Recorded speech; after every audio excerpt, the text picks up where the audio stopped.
Welcome to Working It Out, a podcast from Porchlight about the things that affect the rural workforce. My name is Burke Ermintrout, and I'm the Director of Policy and Communities here at Porchlight. Our guest today is Zil Joyce Dixon Romero, State Government Affairs Manager for the National Rural Health Association. Zil, welcome to Working It Out. Thanks so much, Burke. It's a pleasure to be here. It's great. Good morning, afternoon, folks, wherever you're listening to us from. Awesome. It's great to have you here, Zil. Really excited about this conversation and to dive into everything with you. Uh, to start off with, can you just tell our audience a little bit about your organization and your role there? Absolutely. So the National Rural Health Association is a 21,000 plus membership organization with members all across the United States and all 50 states and in Puerto Rico. And so in our work, our main objective is to help elevate the rural voice. And that kind of falls into a couple of different buckets. It's advocacy, communications, education, and research. And so within those respective budgets, we try to aim to elevate the conversation around rural. My job as the state government affairs manager is to figure out what's happening in states, what type of policies and regulatory positions are happening, and help elevate those either to the federal level or in their respective state legislatures. I work on a wonderful team of 5 within our government affairs team as we look to find policy solutions in those respective buckets. And then as an organization, we have about 20 staff that focuses on operations and logistics, hospital aid, in helping individuals get into the workforce, grants, and I could go on and on. And of course, I'll have to shamelessly plug our annual conference in Atlanta later this year. So it's a wonderful organization to be a part of and really a forefront leader in the especially policy and advocacy space on rural health coverage. Awesome. Well, since you mentioned it, do you want to just tell people a little bit about the conference that's coming up if they might be interested in attending? Absolutely. So our annual conference is happening in Atlanta this year. That conference is going to be a place where individuals can come together with about 1,000 others of either doctors, NPs, practitioners, hospital admin, individuals who are in the academic space, all who are coming together to talk about either innovative practices, access to coverage, medical education, as well as some very fun CDC experiences. And so if you want to come, join hundreds of other rural health leaders from across the country to kind of raise that standards with over 80 different innovative practical sessions about what's happening in rural. Awesome. Awesome. And how can people sign up if they're interested in doing so? You can do that on our website at ruralhealth.us or by signing up for our mailing list at the same website. Great, great. I know that sounds like it was a plug, but it was just, I know our audience might be interested in being involved. So I thought I'd explore Absolutely. fully. I didn't think I'd start with a plug today, but I'm happy to do so. Awesome, awesome. Well, thanks for giving a little bit of an overview of who you are, what your organization does. One thing I know is that you travel quite a bit talking about rural health issues. And I came across an article on your organization's website talking about the road trip you took last year. I thought it might help give our audience a sense of what you do. Would you want to tell everyone about that road trip and what you were doing and why you were doing it? Absolutely. Well, I'm glad that you brought it up. Yes, so for the now looking at if my projections are correct, this will be the 3rd consecutive year that I hit 100,000 miles in the air on the road in rural communities, which is a very big blessing that I have in my role. But at the end of last year, around National Rural Health Day, which happens in November, our state rural health associations, which are state individual chapters, their own organizations that help raise the profile in their respective states, had a series of conferences and meetings around National Rural Health Day. And so I fielded about 7 different requests from organizations across the country. And I looked at all of the time slots and went, I think I could make this work. And so in just under 10 days, I hit every single time zone. And so I started the trip in DC, flew out to Las Vegas, drove to Utah, spoke in Utah, came back down, flew the overnight to West Virginia, drove another 6 hours or so into West Virginia, spoke there on the impacts of oral health care, came back to DC, took an exam for my graduate program, and then began a 1,000-mile plus road trip stopping in Virginia to talk about what was happening in Washington and the recent impacts of the election. moving to Kentucky to discuss some of the impacts that their state legislature was projecting out the next year, stopping finally in Vicksburg, Mississippi, and doing some virtual presentations to folks in Arizona and North Carolina, and then wrapping it up there in Mississippi by talking about sort of the impacts that oral health was having in their most recent cycle, and some of the workforce challenges that they had been seeing around a variety of different institutional structures, as well as hospitals and RHCs and CHAs in their area. And then I drove back up to Memphis, flew back to DC. And so in about 10 days, I clocked a little over 7,000 miles. And that's just an average week here at NRHA. That's awesome. That's awesome. Something that makes me think about that I'm curious for your reflections on is I think a lot of times in rural communities, this is almost a metaphor for the way that rural communities can sometimes be isolated from the policy conversation, particularly because of, you can't always fly directly into a rural community to have those conversations. I mean, we see it with healthcare too, of there's a lot of work that goes on to create access for healthcare in rural communities. But on the policy side, maybe that same type of work isn't always happening to connect those rural communities to policymakers, but that's the exact intersection with your role. I'm just curious if you have any reflections on kind of that nature of collecting rural community or connecting rural communities to the policy conversation and making sure that their voices are heard on these important issues. Absolutely. So there's a couple things in there. The first thing is I kind of go back to the story from the road trip, actually, where I had just spoken to the folks in Kentucky, and I kind of had to run because I had to get in the car and drive to Mississippi to kind of get to Mississippi the next day. And this wonderful woman who was a nurse for about 40 years in a rural facility kind of like grabs me by the arm, with like a little bit of force, like you're not leaving quite yet, and said to me, I've been in this industry for about 40 years, and I don't think I've ever felt someone come down from Washington to talk to me where I live. And you have made policy seem digestible and understandable, but it doesn't happen here. And it rarely comes all the way out to these communities that desperately want to understand what's happening. And so that kind of took me aback by saying, I'm happy to come and talk and engage with folks, but unless policymakers or individuals that are engaged in the policy conversation are going to see it, it's really hard to feel informed about it. And so our CEO, Alan Morgan, has a phrase, which is if you've been to one rural town, you've been to exactly one rural town.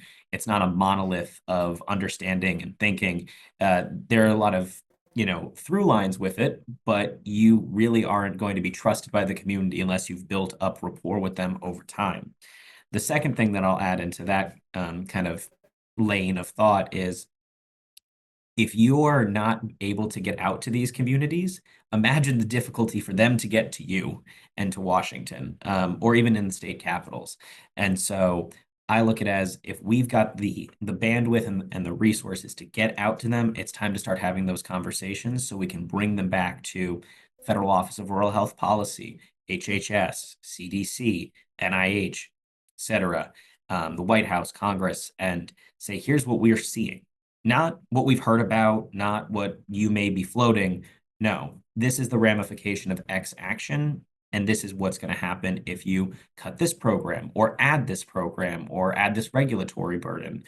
And so being able to say we've seen it, heard it, touched it, laid eyes on it, it really goes a long way. And the third thing that I'll add here, which is, you kind of talked a little bit about what's it like to go see all of these places. It's phenomenal. But the bandwidth that folks have in these communities can vary. Where I've talked to someone who was the hospital administrator in a small rural county, but they're also the county commissioner. They're also on the small administration board for the state, and in the small business administration board for the state. And so you listen and hear about these folks who are doing about 8 different things, and then you look them in the eye and go, well, could you come to Washington for a few days and talk about this thing? Or could you come and help, give a presentation on this seminar about hospital budgeting and financing? And they look you in the eye and say, I've got 24 hours in a day just like you, and I'm serving on 3 advisory committees. I have to make sure my budget is due to my board. I have to make sure we're able to go out and retain a new doctor because our folks who have been here for 40 years are now leaving, and we still have to fill two nurse practitioner spots in our facility. Can I record you a webinar instead? It's just there's a bridging the gap and saying, we've got the bandwidth, let's go there, rather than taking them out of their vital kind of role and bringing them here. Awesome.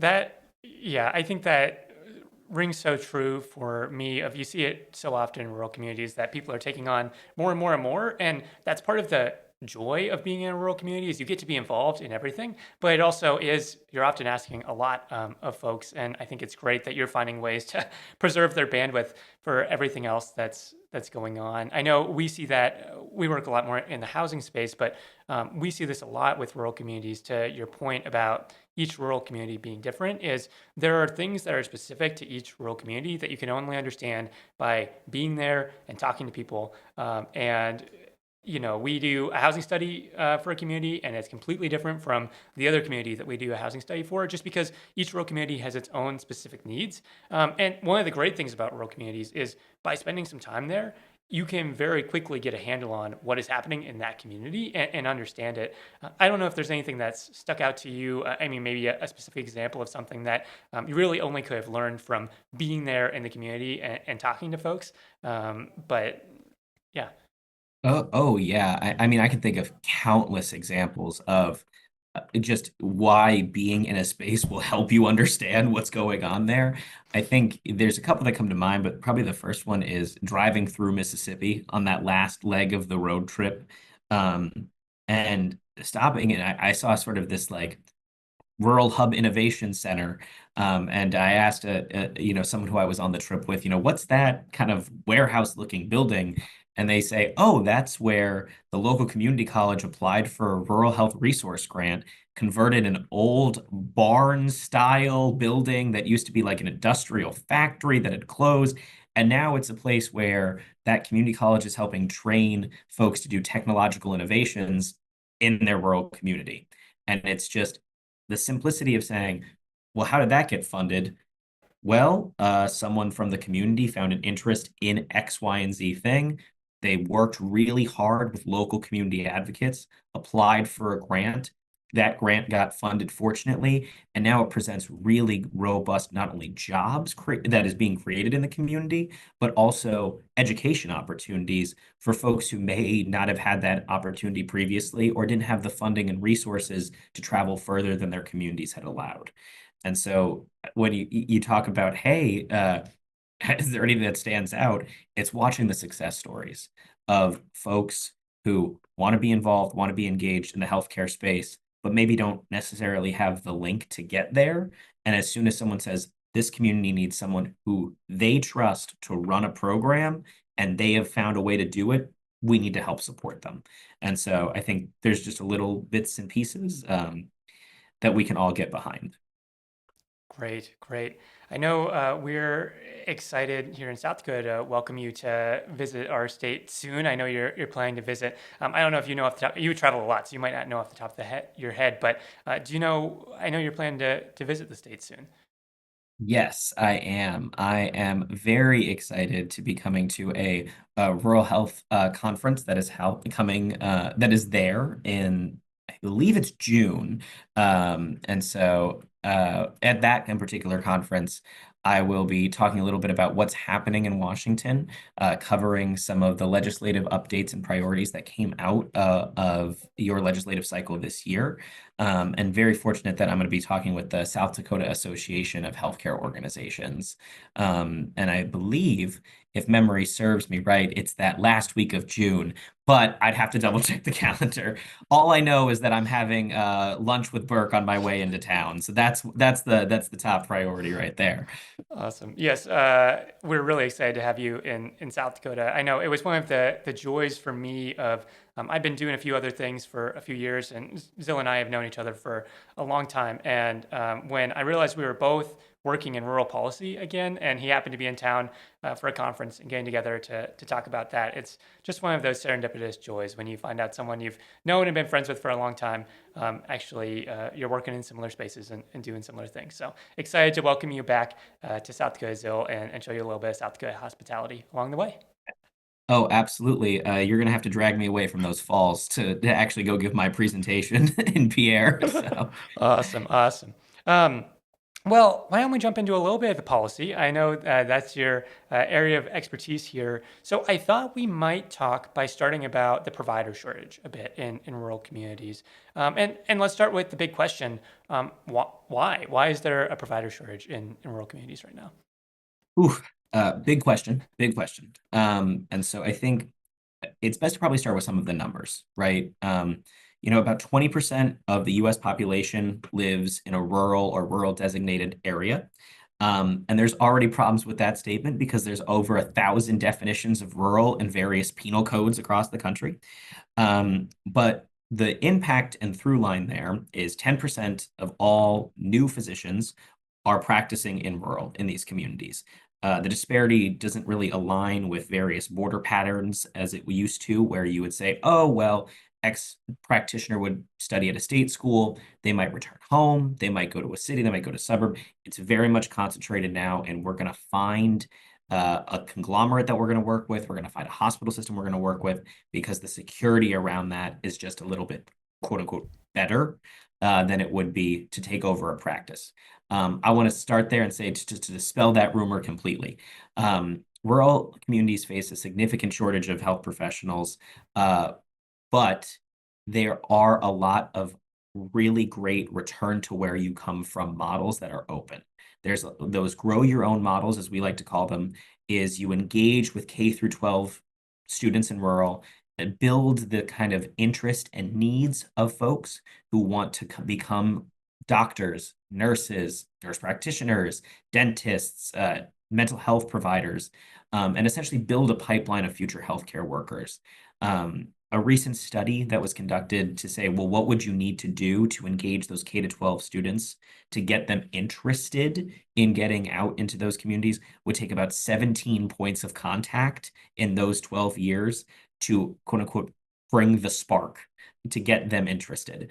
Um, but as we were talking about earlier, someone who's a hospital admin, also the on the city council, also doing about three different things, you also now are going to ask them, well, you got to go speak to the kids on career day every single day, and you may need to do that twice a year. So that's sort of a lot to ask of folks. Um, in addition to that, the maldistribution of healthcare workers is pretty rough, but the areas that have insufficient healthcare needs are due to geographic, social, and a various different social determinants that are in that. Where we see in sort of this post-pandemic trend, there is a decreased interest in going into the health service, with about 47% of existing healthcare workers anticipating that they're going to leave their job in the next 5 to 10 years, and just the replacement for those positions isn't great. And we already have in rural roughly a 17,000 individual deficit of primary care physicians that need to be filled by 2030. So that's a lot of, shortages us at the higher end level. And then when we look at the nursing shortage, which is very critical, about 3 in 5 healthcare professional shortage areas that are designated in rural also are going to face an exacerbated nursing shortage by the expectations of mass retirement in the next 10 years. There's a lot of burnout. There's a lot of people who are kind of afraid now to be working in these spaces because they've heard these horror stories. Um, but I give you all of that sort of dinner with this dessert, which is rural is a phenomenal place to practice. There's incredible economic stability with it. Folks who end up working in rural have a built-in clientele that they may not have in an urban epicenter. Folks that are helping fund and support local hospitals are more likely to, in various different capacities, enjoy with the work that they're doing, find new and innovative practices that they're going to be able to then teach or comment on at conferences, as well as there is a neighborhood and community environment that just can't be overstated, where if you are going to rural, you get to be a part of that community and a leader in that community. So there is some benefit, there is some positive, but I think to kind of wrap up in a nice bow the question that you actually asked, which is why are these issues persistent, is there's just inequities within the healthcare access space. But as we look at the strain on local economies and reducing the services that are available, we just can't let that happen. And so the answer to that, with many recommended actions, I'm sure we'll get into a little bit later, is to put an investment in rural, put an investment in the workforce, put an investment in the infrastructure, and look at overcoming these financial and programmatic constraints by coordinating efforts between state, federal, and local officials to create an effective pipeline. That's a great overview, Zil, and really helpful to hear. There are a few things I want to follow up on there. So, one thing I think about a lot, and I'm sure you do too, is with issues in rural, there's different types of issues. There are issues that are issues because of the unique factors of rural. There are issues that are issues everywhere. So, an example of this might be childcare, where there are issues in rural communities, there are issues in urban communities, but you and I think about them because they're what's happening in the rural communities. And then there are issues Absolutely. that are happening everywhere, but they're uniquely challenging for rural communities because of the nature of rural communities. And I'm curious on the provider shortage, what part of the spectrum this kind of falls in. Yeah. So these are really good questions. And of course, you and I think about the rural because that's where we live and Yep, breathe. yep. Um, but I think when you look at the social and community context, it's about a quality of life issue, right? You need to be able to have affordable childcare. You need to be able to afford your own home. You need to think about the debt ratio that you're going to have if you go into a medical school system, and what that looks like coming out the other side of things. So let's start with the social and community context. Quality of life, social cohesion. Um, we want to make sure that there's a framework for building a stable workforce. And what that encompasses is elements around planning, retaining, and retention, and showing people who may want to come to a rural town what's available to them. And so if you're going to come into, let's say, one of the 66 counties in South Dakota that is a health professional shortage area. And for those of you who may not know the state of South Dakota as well as me and Burke do, that's all of them. That you're going to want to know what happens when I need my kid to be taken care of if they're younger than going to the public school system. What are the options for childcare? And the simple answer is there may not be those options.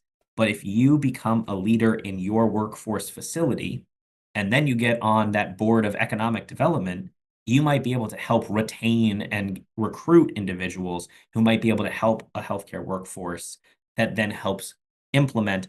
We need childcare practitioners. We need childcare folks here to help support the practitioners, the teachers that are in this community. That's one thing. Number two is there's been a few states that have put open funding behind this that has said we need to ensure that there is better childcare options.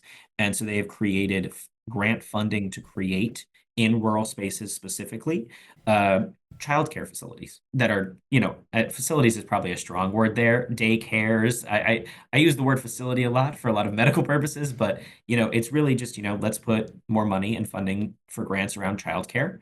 Let's put some loan repayment options, and also recruiting and retaining the spouses of individuals who are going to be either become the doctors, the nurse practitioners, et cetera, is also pretty big. I've always liked to say when we go out on the speaking circuit and folks ask me the question, oh, well, Zil, like, what happens if my wife wants to go to Target and Starbucks, and that rural might not be the place to practice for you if that's going to be your pipeline. Or, what if my husband really enjoys hiking in nature? Okay, maybe rural might be a better fit for you. And so it's looking at kind of that quality of life that you're going to need to build your family unit around. And if you don't see the openings that you want to see for childcare or housing, thinking about it as you get to change that. You get to be the leader in the space. You get to create jobs. You get to be the workforce driver. And then at the end of that, when you get to sort of that pinnacle of your career, you can look around and see that you've really helped a small town that desperately needed it. Kind of the negative to this that I always say, which is that when we see closures, which is the kind of a stronger reality now, is that within 50 years of a small town rural facility closing, that can be anything as big as a hospital system or as small as a local doctor's practitioner office or a PCP office, within a 10 to 15 year window, 50% of the town either leaves or passes away. It's because that medical care is just isn't available. And if you're in a town of, let's say, 1,000 folks and a hospital closes and that hospital employs 40 to 50 people and they each have a spouse and a child and they decide they need to move elsewhere, there's about a third of the town. You have people who are over 65 as the rural population is aging a little bit more than their urban and suburban counterparts. And that's where unfortunately, the passing away happens from. And so when we talk about social and community context, you get to build the infrastructure, you get to reinforce the infrastructure, or you get to be a population expander by becoming a workforce innovator. That's a great overview of kind of the specifics of rural and how those dynamics all interact. And I'll just say you're speaking our language at Porchlight when you're talking about this whole family recruitment approach, right? Because when you're asking someone to come to a community, especially a rural community, you're not just asking that person. Often you're asking their family, and you need to think about everything that's involved. And they gotta live somewhere. They need someone to take care of their kids when they're working. All these things are critical, and they all interact together. Returning to one thing that you were mentioning earlier, is the recruitment at younger ages. I mean, not recruitment, but getting people interested in the healthcare field, and particularly the decrease in interest that there's been to some degree, and counteracting that. And I know one of the dynamics that we're seeing across the economy is that as more things start to get automated or offshored, or just you find efficiencies where the number of jobs in that industry decreases. One area where we don't see that as much is in healthcare, right? Because you need people caring for people throughout this. And so I wonder if that's been part of the conversation that you've seen with rural communities is, with young people especially, is like, hey, this is a resilient career as we see a lot of change in the economy, and whether or not that resonates with people. So I definitely think it does. So let me get to sort of like the abstract portion, then I'll kind of get into the nitty-gritty of the policy where Great. in the abstract, I think there are folks that are excited. There are folks that when they hear about education opportunities, especially now that there is a driving force for folks to move to rural, where you can see that you can get, whether it's more land for your buck, you can get a more interesting career path around innovative practices. You can see that there's in some places tax incentives, there is some loan repayment and grant opportunities. And so there's a driving force to get out to rural, right? And so that really entices a lot of folks to say, oh, maybe I should think about this. Or what we're also seeing is in some, especially state schools that are saying, hey, you know, we're in the state of X. We have X dental program. We have X mental health training. We're encouraging now. It's no longer an encouragement. It's a requirement to go and do a rural rotation and go and lay hands on folks in rural. And that changes a lot of minds because folks see, wow, our population to provider ratio is really high. There's a really amazing clientele base that I can put in here. There's a percentage of population that's below the federal poverty limit, which means they're going to qualify for Medicare and Medicaid in various ways. Oh my gosh, that's a really great payer system that I can then have as an infrastructure component, knowing that my clinic or my facility is really going to get paid, and a higher percentage indicates a higher, greater need. Great. And then they look, oh, the travel time to the nearest, scope of care is longer, which means I'm going to spend more time on the road, but that means I'm also going to see more folks and experience more of the state or the county that I love to live in. And so people, when they actually get to experience, it tends to change their mind. And so there's a lot of excellent now programs and opportunities that allow them to do that. So that's where I'm going to get into a little bit of the wonkier things. But, we want to, from a policy perspective, we at NRHA, really want to see a creation of tax incentives for rural healthcare organizations. We want to say, establish new tax credits for these communities to say, okay, maybe we can give a little bit of a tax reduction to folks who are going to be willing to open up a practice, or maybe put some tax incentives on community infrastructure. Housing costs are obviously going up. Let's maybe put some incentives for folks who are willing to say they're going to commit for 10 to 15 years of building a practice in a community.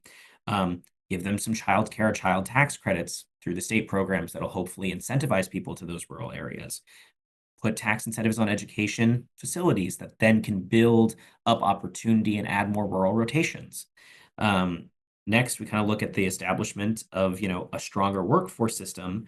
So looking at USDA, HHS, and say, create coordinated workforce incentives across federal agencies that then provide dollars directly into the pockets of providers. And then third, kind of tying it back to the original question about education opportunities, is work with the Department of Education, work with HHS, and say, we need to look at the Higher Education Act and know that there is a lot of assistance through the TEACH program, which is the teacher education assistance for college and higher education grant programs. Sorry, I had to look through think about the acronym, and look at it and say, can we explore an actual specific rural area focus so we can get into the classrooms and talk about what you could do if you're a high school junior and say, why don't you go visit I'll use Texas as an example, but the University of Texas has a lovely dental wagon system that they go and drive to rural places and then go to county fairs and do dentistry at the county fair. Or you hear about folks that are doing telehealth in the respective states around farmers and say, come look at the facilities that we have here, look at how interesting it could be. And you could do this from home because it's a telehealth model.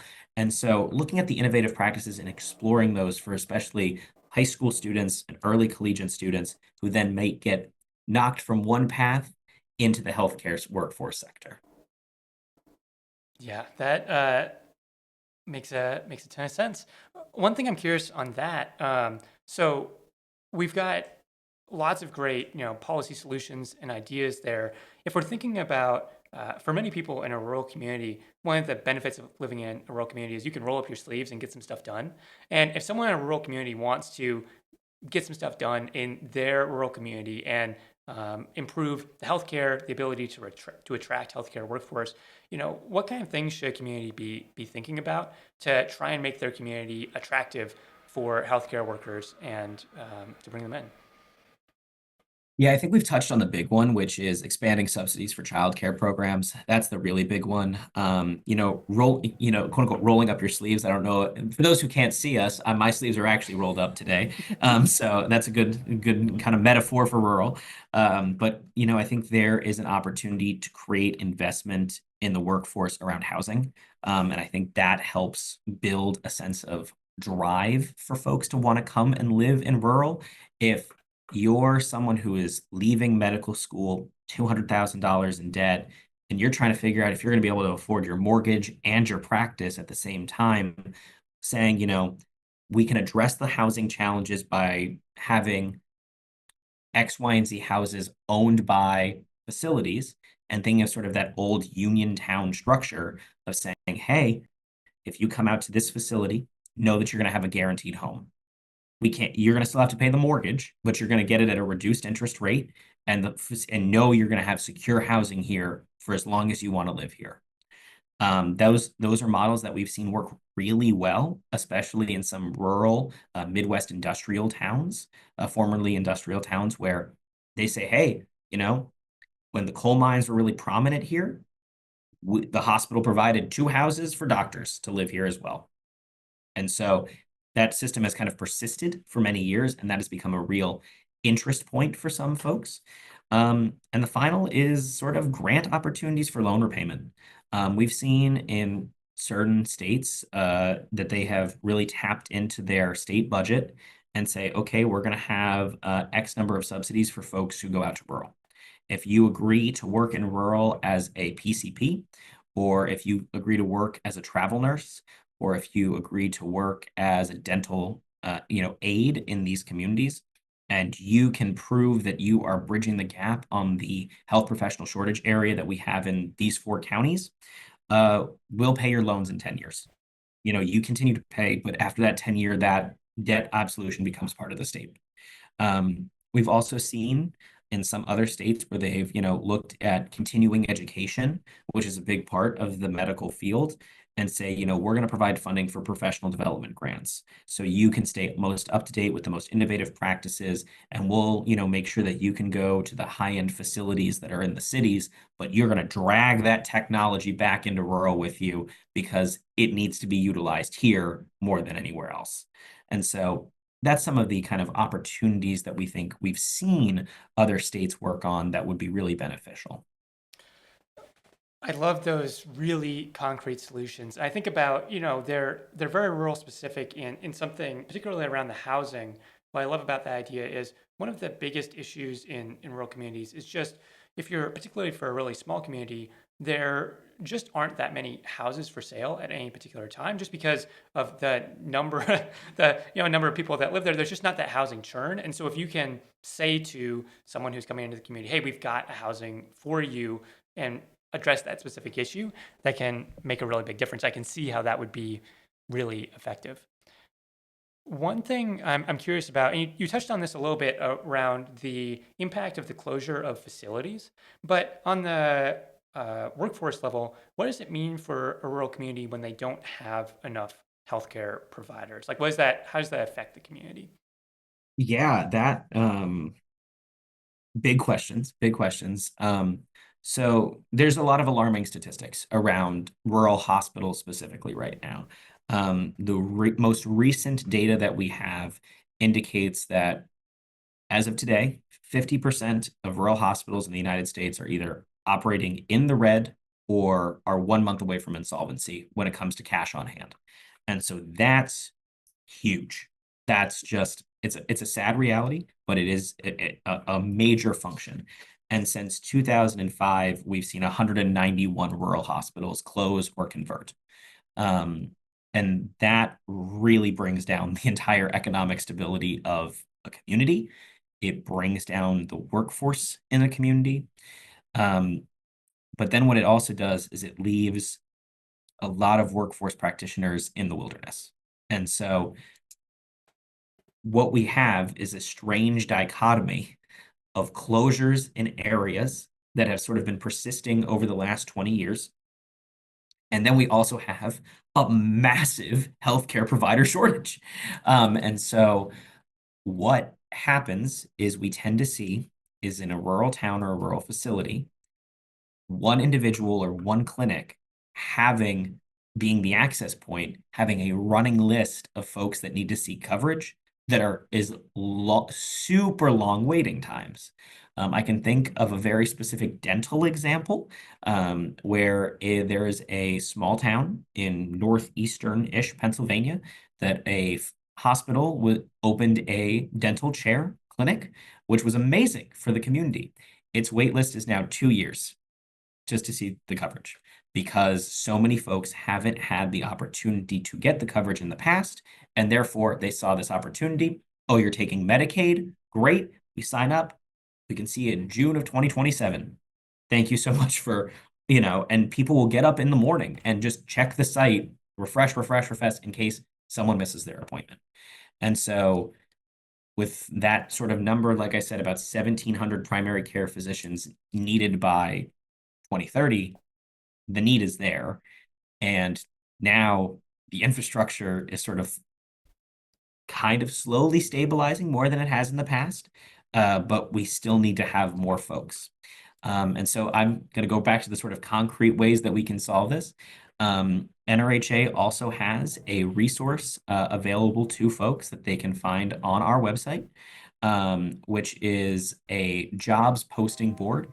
So if you just type NRHA jobs posting into Google, you will find a drop-down menu of healthcare opportunities in rural that are done by state. So if you were to look as of today, which is sort of the end of April 2025, there are 61 options for healthcare workforce job openings and positions in rural South Dakota.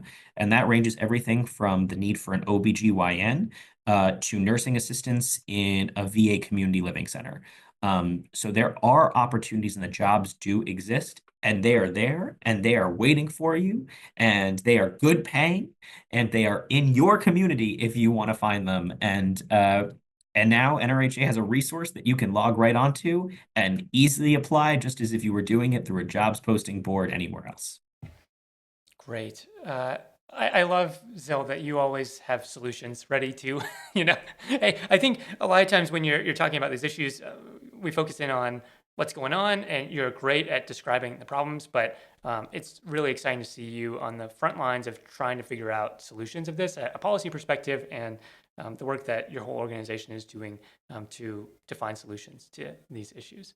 One area that I'm curious about that I think you've explored a little bit from a policy perspective is, we there are a lot of differences between rural and urban settings when it comes to healthcare. But one area that I think has really helped bridge that gap is around broadband expansion and telehealth.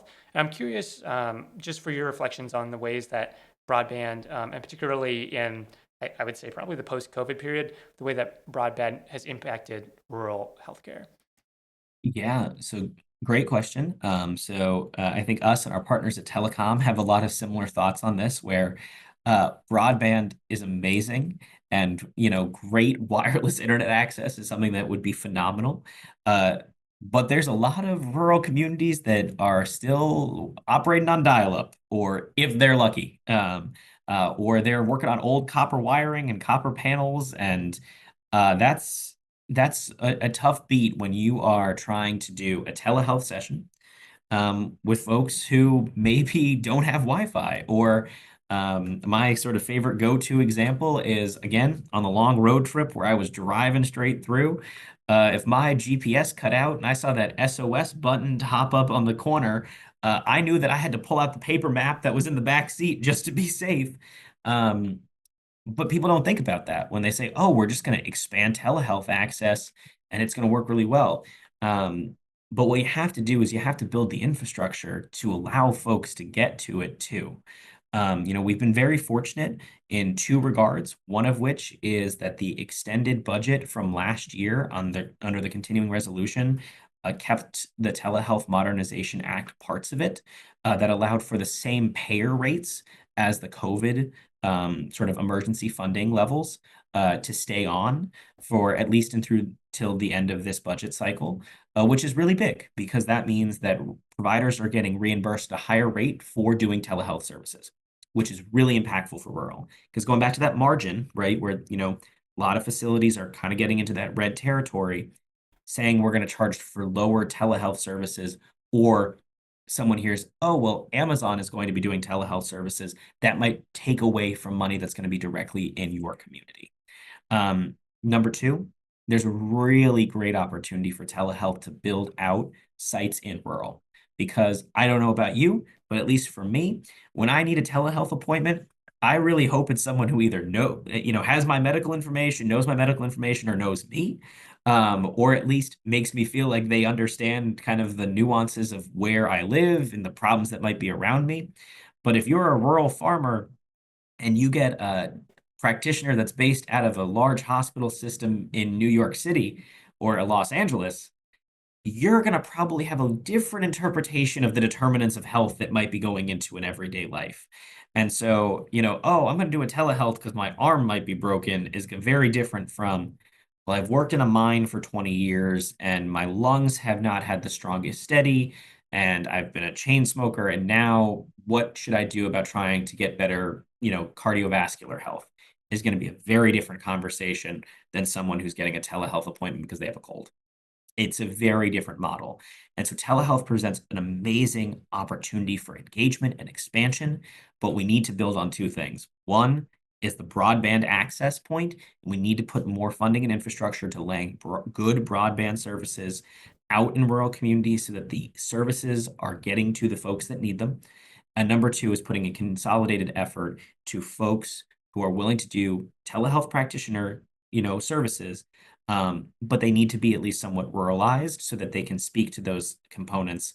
And you know what I said? I had two. I'm going to throw a third solution in there too, which is looking at interstate compacts, because folks who are on the Dakota Montana border, there are going to have of Dakotas, Wyoming, Colorado, Montana are going to have a very different cross-state, payment model than someone who's in New England, who may have a very, oh, I can drive 10 minutes and I can be in Rhode Island and then I can be in Massachusetts in an hour, than someone who is, all right, I'm going to drive an hour and I'm still going to be in South Dakota. That's a very different environment for someone who's trying to get to their facility.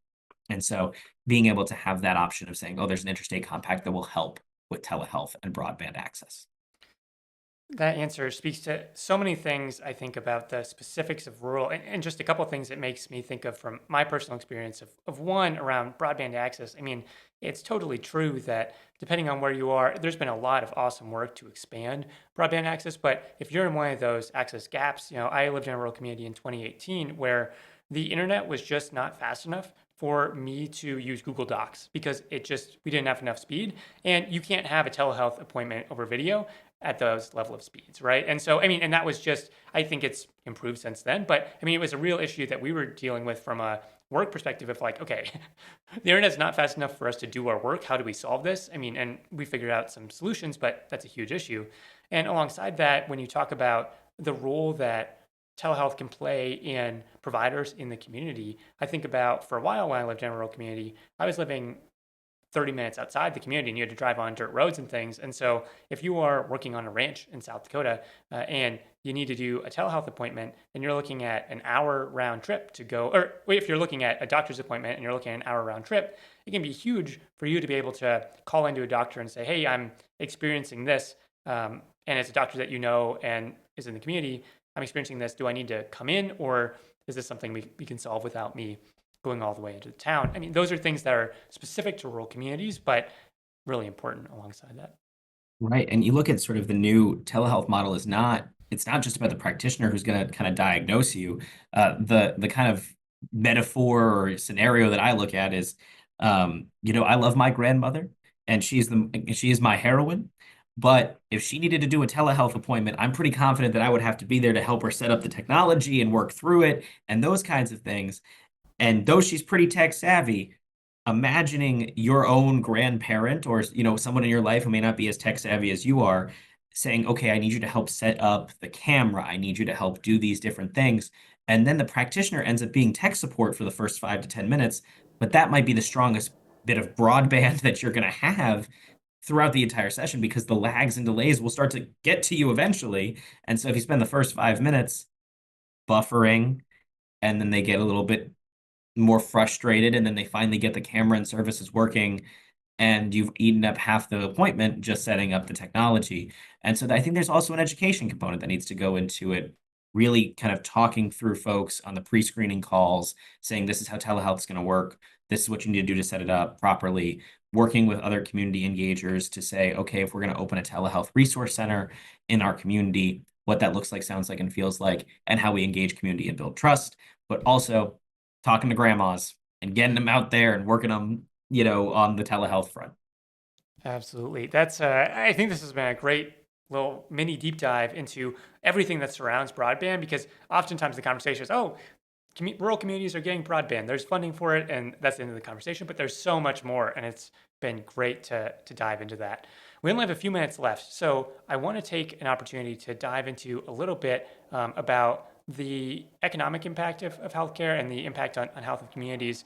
So I'm curious, what does adequate or excellent healthcare availability mean for the ability of rural communities to attract non-healthcare workforce? And I mean, and that's kind of a specific, but also a broad question of just how does healthcare availability affect the ability of communities to attract workers? I think it's consequential. It is when we look at economic stability, people need to be able to live. I know that's kind of maybe a little bit of a cop-out answer, but if folks aren't able to live and feel comfortable that they can stay healthy where they are, they're not going to live there. It's just a reality. And so when we look at sort of economic stability, we look at the institutional factors. Are folks, able to work for a livable wage and look at the market salary compensation that they may be getting elsewhere, and does it feel competitive? And then they look at the benefits package. Because I know that if I was offered a new job tomorrow for, six figures and it'd be great and it'd be amazing. And I would look at the salary compensation, but the first thing I would look on after that is what's the healthcare look like? If they want me to move to a place that doesn't have healthcare, I'm going to be suspicious immediately. And so looking at those institutional factors of saying if there's infrastructure components and there are pieces for this, that stabilizes the local economy because people I think at their core are going to want to make sure that they feel healthy and secure where they're living. So that's a little bit more institutional, right? Make sure the infrastructure is there, make sure the pieces are there, and making sure that when someone looks up your town, the first thing that comes up is, community hospital gets award or community hospital recruits new nurse grouping and and things like that. But also we want to make sure that there's that access to alternative job opportunities. If there's a dual household, if folks are bringing their partners and people are moving to these spaces, we want to make sure there's spousal satisfaction. We want to make sure that once you get out there, that individual who may not inherently want to move to rural, but they know that their, husband, wife is going to be a new foundational piece of this community, that they're not left in the weeds and that they can find good jobs, good workforce opportunities for them that could offset moving and temporary housing and childcare costs, all the things we've already talked about. But building that access to affordability and making sure there's a job market for them is huge. Because but that also bleeds back into the healthcare facility.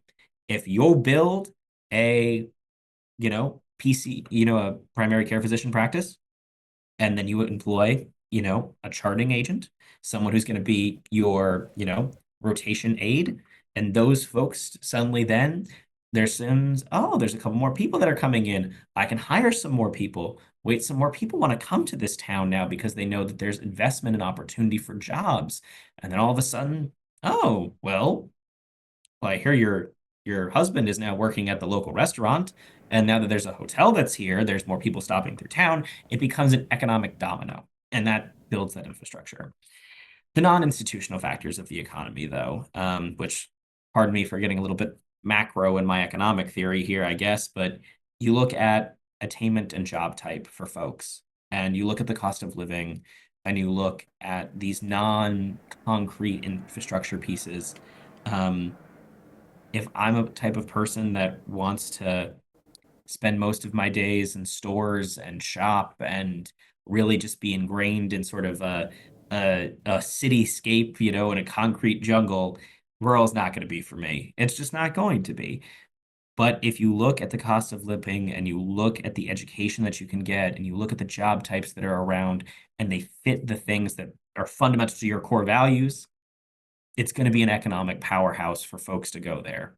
A kind of a story that I'll use here is I'm friends with someone who lived and worked in Colorado for a while, and their biggest thing is they like to go hiking on the weekends. That's just the thing they like to do. They would come in with their REI gear topped head to toe when we were just doing, classwork. And then I would see them in various different pictures out in their hikes and whatever. And now they're a nurse in a rural Colorado town because the thing that mattered most to them was to be able to go outdoors every single day. And so I think it comes down to a value of what values do you hold dear when it comes to your life? And then how does that apply to the economy? And then once you get there, once you do those, things, what's the domino that falls for you and building the economy to make it stronger?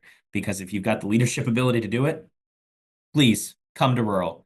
You can't see my face, but I'm literally pleading with you. So please come to rural.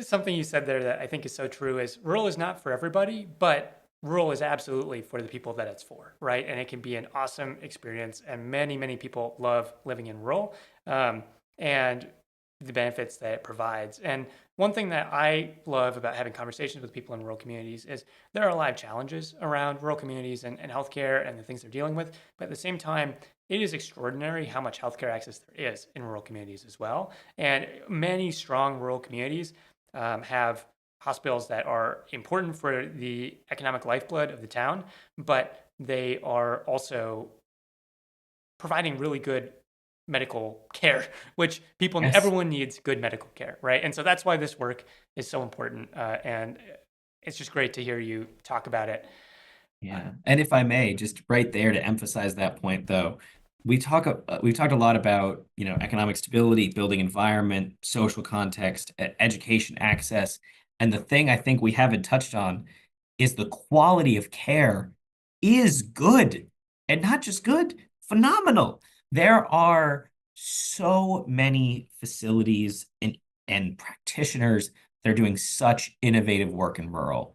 And anyone who says, well, the quality of care is probably worse in rural, I would encourage you to talk to one rural physician who's had to do almost all of the things that an urban epicenter individual has had to do, but they've had to do it with less resources, less opportunity, and less facility infrastructure that has been helpful to them. And still, they set the leg and they get the person primed and ready to be healthier in their own community if they choose to live in rural. And the quality of care is excellent.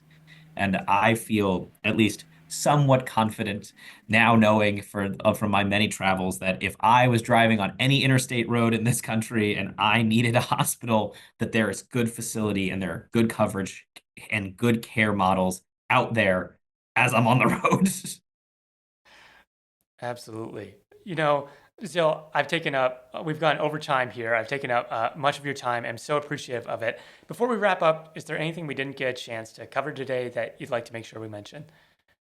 I think the last thing I'll end on is just that the rural workforce is such an innovative and forward-thinking place to be right now. It is a really amazing place to take your education, your life, your socioeconomic situation all to the next level. And so if there is an opportunity for you where you feel you could do good in rural, we encourage you to look at it. Um, but I will always say and sort of always wrap on this point, which is if you've been to one rural town, you've been to one rural town. And so make sure that it's right for you. And so I'd like to just end on that and say thank you to Burke for all the great work that you're doing and really appreciate you having me on today. Zil, it's a pleasure to get to talk to you every time I do. I'm so glad that rural communities have you as an advocate for them and their healthcare. Before we go, if people want to learn more about your organization, how can they do that? Great question. So, if people are interested in the National Rural Health Association, you can find us at ruralhealth.us. Or if you'd like to find me, I'm also on our staff page, and you can feel free to email me there. We do plenty of events. We have a wonderful and robust membership. We have advocacy days, lots of programmatic things that you can find from everything from veterans to dental to health and maternal that we all work through. We have our own journal of rural health. And of course, the big thing that I'll end on this podcast is the jobs posting board. And so if you look to find us, look at NRHA on Google and you'll find us anywhere. Great. Zil Joyce Dixon Romero, thank you very much. Thank you very much, Bert.